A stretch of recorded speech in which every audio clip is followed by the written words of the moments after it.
نعیم حیدر پنجوتا صاحب، گزشتہ روز پھر آپ لوگ گئے وہاں پر ملاقات کرنے کے لیے، اور پھر واٹر کینن سے آپ کا استقبال ہوا، دھلائی ہوئی آپ لوگوں کی سردی کے موسم میں.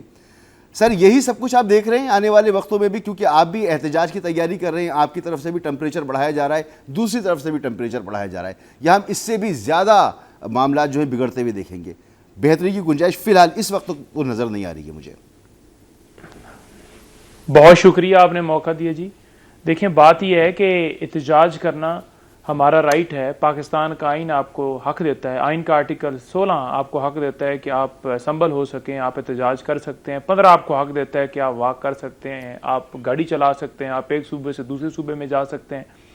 تو آپ نے دیکھا کہ سہیل افریدی پنجاب کے اندر گئے تو اٹک سے لے کر جو ان کو سامنا کرنا پڑا لاہور میں، اور پوری تمام جگہوں پر فوڈ اسٹریٹ تک بند کر دی گئی، اور اسمبلی کے اندر جو دھکم پیل اور بدتمیزی کی گئی، اور ہر راستے کے اندر ہر جگہ کے اوپر جو طریقہ کار اڈاپٹ کیا وہ آپ نے دیکھا.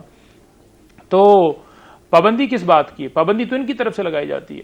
دوسری چیز یہ ہے کہ دیکھیں جہاں تک احتجاج کی بات ہے تو احتجاج کیوں کیا جاتا ہے؟ احتجاج تب کیا جاتا ہے جب کہیں پر ظلم ہو رہا ہوتا ہے، جب کہیں پر ناانصافی ہو رہی ہوتی ہے، یا آپ سمجھتے ہیں، بے شک آپ غلط بھی ہیں، آپ کو یہ آئین پاکستان حق دیتا ہے کہ آپ احتجاج کر سکتے ہیں.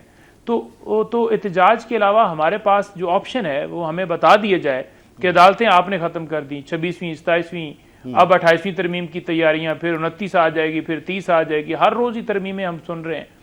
تو عدالتیں جب کام اپنا نہ کر رہی ہوں، انصاف نہ فراہم کر رہی ہوں، لوگوں کے بنیادی حقوق کی پروٹیکشن نہ کر رہی ہوں، تو آپ کے پاس احتجاجی آپشن ہے. دیکھیں عمران خان صاحب اس وقت مکمل آئسولیشن کے اندر ہے. عمران خان کون ہے؟ عمران خان پاکستان کے ہیرو ہیں، جنہوں نے ورلڈ کپ جتایا، جنہوں نے شوکت خانہ بنایا، جنہوں نے نمبر یونیورسٹی بنائی، جنہوں نے بطور وزیر اعظم بے شمار پاکستان کی خدمات کی، اور وزیر اعظم بننے سے پہلے بھی انسانی خدمت کی. ان کو آپ نے جھوٹے مقدمات میں جیل میں ڈال دیا کہ انہوں نے کہا کہ میں امریکہ کی غلامی قبول نہیں کروں گا، اور آپ نے مل کے آپ بیٹھے ہوئے تھے اس تاڑ میں کہ بس موقع ملنے کی دیر ہے تو بس جیل میں ڈال دیں.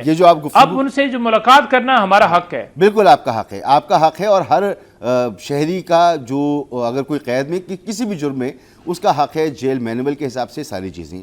لیکن آپ کی طرف سے اس نظام کو چیلنج کیا گیا، وہ نظام جس کا حصہ آپ خود رہے، آپ نے حکومت چلائی، اس نظام کو آپ نے چیلنج کیا ہے. اس نظام میں ایسا ہی ہوتا رہا ہے. جب آپ کا دور حکومت تھا اس وقت بھی ایسا ہی ہوتا تھا، مخالفین جیل میں بھی جاتے تھے، عدالتوں سے فیصلے آنے سے پہلے آپ کے وزراء بتا دیا کرتے تھے. اب یہی سب کچھ آپ کے ساتھ بھی ہو رہا ہے. تو جو آپ نے کیا، جو انہوں نے کیا، جو آپ کے ساتھ ہو رہا ہے، سر اب اس کا راستہ لڑائی اگر سب سمجھتے ہیں تو لڑائی سے تو ابھی تک آپ نے کوئی جیت حاصل نہیں کی ہے.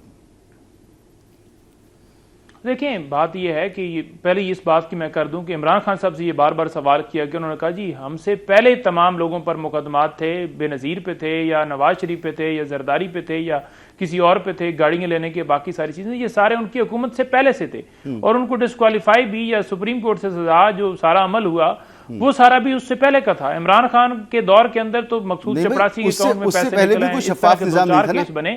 سیم نظام تھا، میں آپ سے بات کر رہا ہوں، یہ سیم نظام تھا اس سے پہلے بھی. تو نظام بالکل شفاف نہیں تھا، لیکن ایکسپیڈائٹ آپ نے کیا. شہزاد اکبر صاحب ہمیں بتایا کرتے تھے، شہباز گل صاحب ہمیں بتایا کرتے تھے، فواد چودھری صاحب بتایا کرتے تھے کہ اب کون اندر جا رہا ہے اور کب کس کی باری آنے والی ہے. تو یہ تو تھا نا سر، یہ تو نہیں ہے کہ صرف کیسز نہیں. دیکھیں بات ہی میں یہی گزارش کر رہا ہوں کہ تمام کیسز جو ہیں ان کے اوپر پہلے تھے، اور جو جس حد تک پی ٹی آئی کے دور کے اندر جو ہیں وہ کیسز ہوئے، ان میں بھی اگر وہ آ کر بتاتے تھے تو اس جیسے آج کل بتایا جا رہا ہوتا ہے کہ اب 2 دن کے بعد سزا ہو جائے گی یا 3 دن کے بعد سزا ہو جائے گی، تو اس طرح سے اگر وہ آ کر بتاتے تھے تو انفارمیشن بیس کے اوپر کے ادارے بتا دیتے ہیں جی کہ اب پراسیکیوشن نے کہا کہ جی 4 دنوں کے اندر ہم اس کیس کو وائنڈ اپ کر رہے ہیں اور اس کے بعد انشاءاللہ فیصلہ آئے گا. تو اس طرح سے اگر ان کو جو ہے پراسیکیوشن تو ظاہری بات ہے نا سرکار کی ہوتی ہے، لیکن پولیٹیکل وکٹمائزیشن نہیں ہوئی. آپ دیکھیں کہ نواز شریف جیل کے اندر تھے تو علاج کے لیے انہیں باہر جانے کا موقع دے دیا گیا تھا. عمران خان کے ڈاکٹر ان کے جو اپنے ذاتی معالج ہیں وہ کئی مہینوں سے بار بار اپروچ کر رہے ہیں، نہیں ہے جانے کی اجازت. کبھی ملاقات کے اوپر پابندی نہیں تھی. آج آپ دیکھ لیں کہ 2.5 مہینے سے عمران خان کی اہلیہ، ان سے بھی ان کی فیملی جو ہے نہیں مل پا رہی، حالانکہ وہ تو نہ سیاسی گفتگو کرتے ہیں، حالانکہ خان صاحب بھی سیاسی گفتگو کر سکتے ہیں. پاکستان میں سیاست کے اوپر کوئی پابندی نہیں ہے. اور کیا گورنمنٹ مانگ رہی ہے؟ یہی تو مانگ رہی ہے کہ آپ بھی نواز شریف صاحب والا طرز عمل اختیار کریں، آپ کو آسانی مل جائے گی، آپ ذرا خاموش ہو جائیں، دھیرے ہو جائیں، نظام کو چیلنج کرنا چھوڑ دیں. انہوں نے چھوڑ دیا تھا، ان کو آسانی مل گئی تھی. تو نظام اپنی جگہ ہے، آپ کے لیے پرابلم ہے. سر میں واپس آپ کے پاس آتا ہوں نا, ذرا عامر صاحب سے بھی